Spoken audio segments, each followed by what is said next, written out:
জেলেপাড়া থেকে একটা ছেলে নিখোঁজ হওয়ার খবর পেয়ে বাটুল জেলেপাড়া গ্রামে পৌঁছে যায় আর সেখানে গিয়ে জানতে পারে নদীতে একটা নতুন দ্বীপ উঠেছে আর সেখানে প্রচুর লাল কাঁকড়া পাওয়া যায়।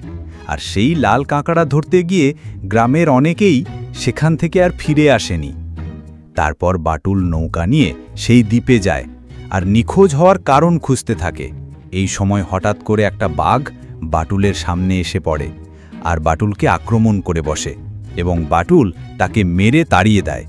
এরপর আস্তে আস্তে বাটুল গভীর জঙ্গলে ঢুকে পড়ে, কিন্তু হঠাৎ করেই সেখানে গাছের ডাল নড়ে ওঠে আর বাটুল কিছু বলার আগেই সেখান থেকে একটা ছেলে বাটুলের ভয়ে দৌড়াতে থাকে। এদিকে বাটুলও তার পিছন পিছন দৌড়ায় আর তাকে ধরে ফেলে এবং তাকে কিছু জিজ্ঞেস করলে বলে, আমি পুটিরাম আর আমাকে এখানে বন্দি করে রেখেছিল। বাটুল তখন বলে, কারা তোমাকে আটকে রেখেছিল? তখন ছেলেটা বাটুলকে সেখানে নিয়ে যায় যেখানে তাকে আটকে রাখা হয়েছিল। তারপর বাটুল তাদের ডেরায় ঢুকে উদাম কেলানি দিয়ে তাদের পুলিশের হাতে তুলে দেন।